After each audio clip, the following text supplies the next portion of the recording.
shoes and I'm headed to the arcade. I don't have a lot of money, but I'm bringing everything I made. Now, let me take you back to 1985. I was 13 years old, on summer break, and me and my family was heading to Sin City of the East, Atlantic City, New Jersey, the home of the Monopoly board game, from Boardwalk to St. Charles Place. Atlantic City had it all for a coming-of-age teenager. However, I wasn't your typical coming-of-age teenager, that's for sure. While most 13 years old would find a way to ditch their parents to sink their freshly cleaned toes into the Atlantic City beach sand, or try to find pleasure in the cheap, loving arms of the oldest profession. But I found myself in the arms of another sinister lover, one that knew how to lure you inside and trap a young boy like me. And no, I'm not talking about the cheap price hot dogs on the boardwalk. And I'm not talking about the one-armed bandit that robs so many of Atlantic City of its youth and spirit. For me, I'm talking about something a lot more seductive. And it was only a few feet away from the smoky casinos.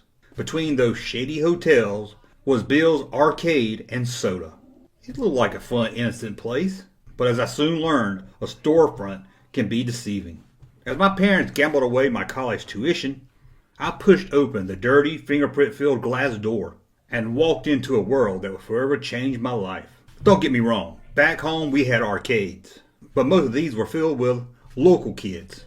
Kids from my school, or at least close by. We all kind of knew each other. Not only that, but it was full of familiar games that were already about 3 years old before we got them. My local arcade, I knew the smell, I knew the games, I knew every chip of missing paint on the back corner jump bug machine, and how to use the broken leg on the Elton John pinball machine to make sure you avoid the left bumper with the sensor that didn't work. I mean, why risk losing a ball if you're not going to get any points for it?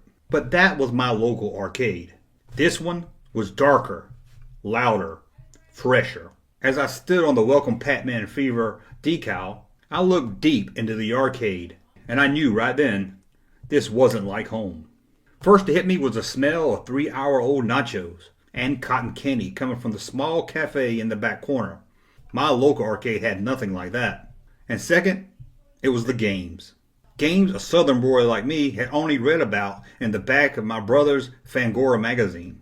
For where I was standing, I couldn't make out all the games. But I could make out some.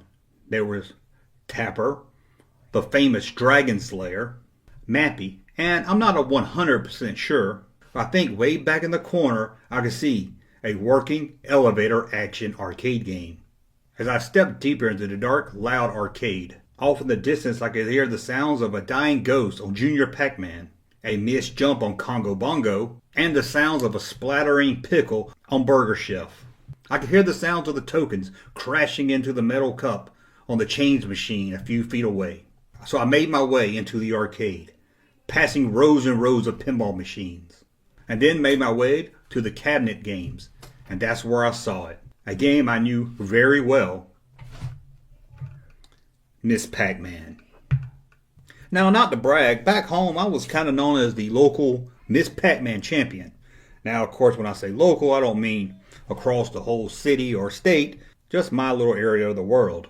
Once I remember I even tried to impress a school crush I had, Amy Covey, when I tried to challenge a college kid at a game of Ms Pac-man. I thought if she saw me beat a college adult, that she would be in love with me forever. I did beat the college arcade player.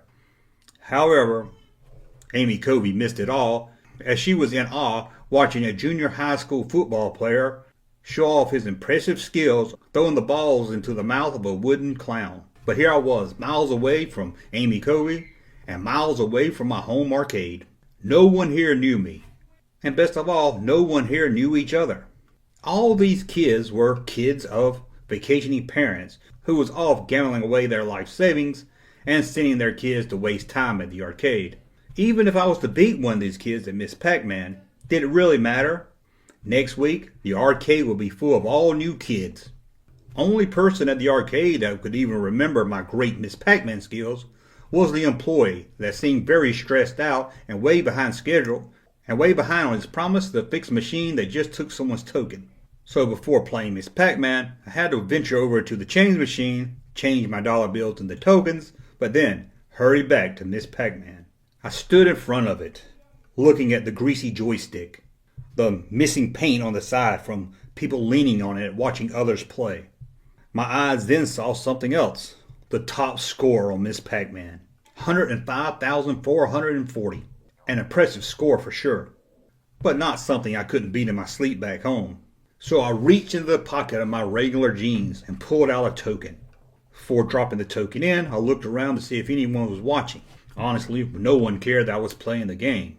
But I had to start somewhere. My plan was to beat the high score, sit back, watch other kids come play Ms Pac-man, and then let it slip out to them that, hey, that high score, that was done by me. Now next week there might be a whole group of new kids who didn't know who put the high score on the machine, but all these kids, they were going to remember me. They were going to take home tales about the best Ms Pac-man player ever. For once, my skills at playing Ms Pac-man was going to be known outside the Appling Middle School school district. So I dropped the token into the slot, placed one hand on the side of the wooden cabinet, and with the other hand, grabbed the joystick. My eyes locked dead on the center screen.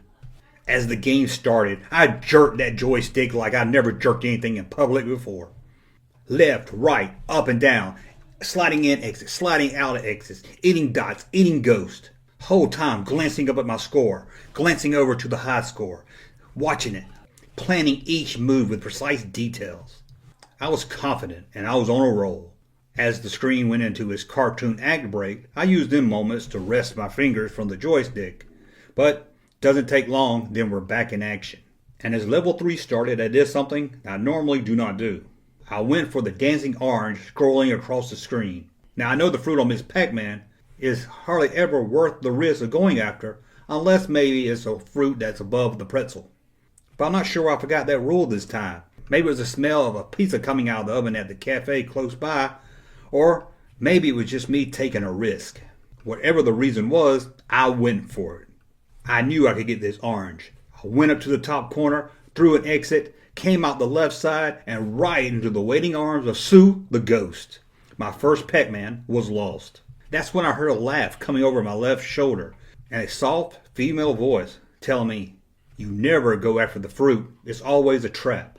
I looked back to see a girl about my same age. She looked like she may have just returned from a junior Madonna lookalike contest.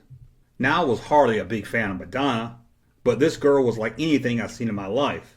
At least anything I saw back home in Georgia. It was hard to take my eyes off of her, but I had to get them back on the game. As I got back to the game, I let her know Pac-man's about the score, not how many levels you can get through. And if you want to have the high score, sometimes you do have to take the risk and go for it. She laughed and I started level 3.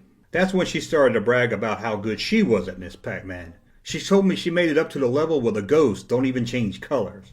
She told me you can only get that far if you don't go for it. Who was this mysterious girl? And how dare she tell me how to play Ms Pac-man? As I ate some ghosts, I let her know again. It was about getting a high score, not seeing how many levels I could get through. And that's how it was. I was often play people with Ms Pac-man, and sure, they might get to a higher level than me, or stage if you want to call it that, but I, at the end of the game, would always have the high score. But she didn't agree. She told me it was more impressive to get through a lot of stages and have a good score also. In a way, maybe she was right, but I didn't want to admit it to her. She moved over to my right side as I lost another Ms Pac-man. Then she started to tell me that I had a good score, but what I needed to do was wait till the ghosts were closer to the power pellets. That way I could eat all 4 ghosts at one time and get a better score. I knew this. I knew Ms Pac-man. Who was she to tell me how to play Ms Pac-man? Then she added that I was missing a lot of easy points. As I yanked the controller up and down, fighting the curves and eating more dots, I knew how to get a good score. I told her, "You just stay there and watch." With my free hand, I pointed at the high score and told her, "You see that score? Well, it's about to change." She leaned over to check out the high score, putting her big oversprayed hair in the way. Then told me, "Nice top score. That's going to be a tough one." But again, she didn't know who she was talking to. Wasn't going to be a hard one for me. There I was on my last Ms Pac-man. And I knew I wasn't going to beat the high score with this token. But that's okay. Even a great baseball player needs a warm up, right? So I had a pocket full of other quarters. If it wasn't going to go down with this one, it was going to go down soon. As I cleared level 5, the girl kept watching. I ate a power pellet, but missed all the ghosts. This caused her to laugh. Are you sure you're going to beat that score today? She asked me. I took my eyes off the game and turned to her. She stood there with a smirk on her face, chewing a piece of bonkers candy. I couldn't take my eyes off of her. She looked nothing like the girls in my town. She was a vision of a 13-year-old's dream. I just stood there staring at her as I heard my final Ms Pac-man die. She smiled. You're dead, honey, she said as I snapped out of it and turned back to the game. I let her know that, hey, this was my first game, it was a warm-up, and then asked if she could do any better. This was a question back home I asked many people before beating them at Ms Pac-man. Without missing a beat, she asked me how many tokens I had. So I reached back into my Wrangler jeans pockets and pulled out all my tokens. I guess I had about 30 of them, I told her. She looked at my hands that was full of tokens and probably some pocket lint and asked me if I was willing to bet those tokens. One game. High score wins. If she wins, she takes all my tokens. If I win, I get all her tokens. A challenge. I loved it. But I needed to see what she had. I had been conned back home many a times. Wasn't going to let it happen to me again here. So I asked to see her tokens. From the pocket of her acid-washed jeans, she pulled out a pink coin purse with the words Lucky Star written on it. She shook it and said, let's do this. I could tell just by the sound alone she had a lot more tokens than I did. So I placed the tokens back in my pocket, leaving one in my hand, and dropped it into the coin slot. Stepped back and told her ladies first. She walked in front of the cabinet, dropping in her token, and the challenge began. I stood there, looking over her shoulder. She took the joystick in her pink neon mesh fingerless gloves. She was good. I could tell that from the start. A lot of players, they just want to clear the board as fast as they can. But she knew how to lure the ghost. She knew how to not only eat the power pellets and the dots, but make sure she got all 4 ghosts each time. She made her way to level 3, and I knew this girl wasn't a first timer. But I've seen good players before, and most was starting to lose their skill at level 5, and I was pretty sure this was the case. So level 5 started, and as I guessed, she was quickly killed. I have seen this happen way too many times before. She stepped aside to let me start my round. At this time, she did have a great score, but I wasn't worried. I knew each ghost I ate mattered. And I started out pretty strong. I even made it to level 6 before I got killed by a ghost coming out the right exit. We both continued the game, eating power pellets, ghosts, fruits, the dots, clearing level after level. We were close in score. Sometimes she would pass me, I would pass her, then she would come back and pass me again, and I would pass her again. That was until level 13. Dreaded number 13. She lost her last Ms Pac-man trying to go after the apple. Never go after the fruits. They're a trap, I reminded her. She hit the side of the cabinet with a fist as Ms Pac-man shrinkled up and died. She was done, but she was done with a very impressive score. 71,140. This was better than any high score I ever saw back home. Well, not counting the ones I made myself. She stepped out of the way and I stepped up as I started to play with my last Ms Pac-man. My last score, 53,660. Not a bad score, but with one Pac-man left, I knew I had to eat every ghost I could. Just clearing the boards, I wasn't going to be able to pass her. I'm not going to lie, I was nervous. More nervous than I ever been playing anyone at Ms Pac-man. Sure, I was behind a few levels, but I could do this. I mean, it wasn't that hard. Just clear some boards and eat as many ghosts as I could. But there wasn't much room for error. Not with one Ms Pac-man left. And I played it with skill, and I was getting closer. I hit 60,000 and started level 12. I was in good spirits. I felt, I got this. But the ghosts were getting harder and harder to catch, not staying blue very long. So I knew I was missing too many ghosts, and I had to do something. And then I saw it. The bouncing banana. The banana is worth 5,000 points. If I ate the banana, it would give me breathing room to where I wouldn't have to focus so much on the ghost. She leaned closer to me to remind me, it's a trap. Don't go after the fruit. She was right. It's a trap to go after the fruit most of the time. But this was like someone waving $5,000 in front of you. You just have to go for it. If I eat this banana, I don't have to worry about eating every ghost on the next following board. This ghost eating the banana would push me over 70,000, a lot closer to beating her score, 71,140. I knew I had to eat it. She knew I had to eat it also. And there it was, the banana, dancing its way down the board. Coming down the left side, I was already there. All I had to do was zoom right up, grab the banana before it made it out the exit. So I headed toward it. The banana turned to go to the exit.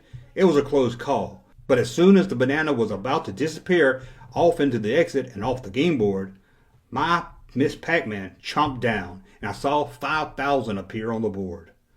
Whew, breathing room. For a few seconds, as my Ms Pac-man came out the other side of the screen and ran into Pinky the Ghost. It was over. That was my last Ms Pac-man. My final score, 71,020. 121 points away from beating her score. I was just a few dots and a couple of ghosts away. Seeing my defeat, she patted me on the back. And she told me, sometimes you do just have to go for it. As the game ended, I pulled the tokens from my pocket. Handing them to her, I told her, even Mean Joe Green loses sometimes, as she took my coins and put them in the pocket of her Debbie Gibson backpack. I asked her if she wanted to do a rematch, but she turned me down. She did hand me one of her tokens and told me, here, this one's on me. And she turned and walked into the crowd. Wait, I yelled. This whole time I never knew her name, and I had to find out. What's your name? I yelled across to her. She looked back and said, etc. Then disappeared into the dark, loud arcade. Etc. What kind of name was that? I thought as I turned back to play Ms Pac-man one more time. That's when I looked down at the screen and noticed the top 10 list. Every score on that list had the initials ETC. Etc. Could that be what ETC stands for? Was she the one that held all these amazing scores? As I looked over the scores, each one I looked at was more impressive than the previous one. I didn't see her anymore the rest of the day. In fact, we stayed there 5 more days, and every day I would return back to the arcade hoping to run into her. I never did. The only thing I did find was new Ms Pac-man high scores with the same initials, ETC. Over the years, my family and I would return back to Atlantic City, and I would always stop by the arcade in hopes of running into her one last time. But it never happened. And in the early 90s, the Ms Pac-man machine went away and was replaced by some kind of dumb dancing machine. After that, the arcades just started to die. But even now, if I'm at some small pizza place with a backroom arcade, I always take a moment to look inside. If anyone asks me what I'm looking for, I tell them I'm looking to see if they have Ms Pac-man. But the truth is, I'm looking for her, to see if she's in there, taking someone for all their tokens.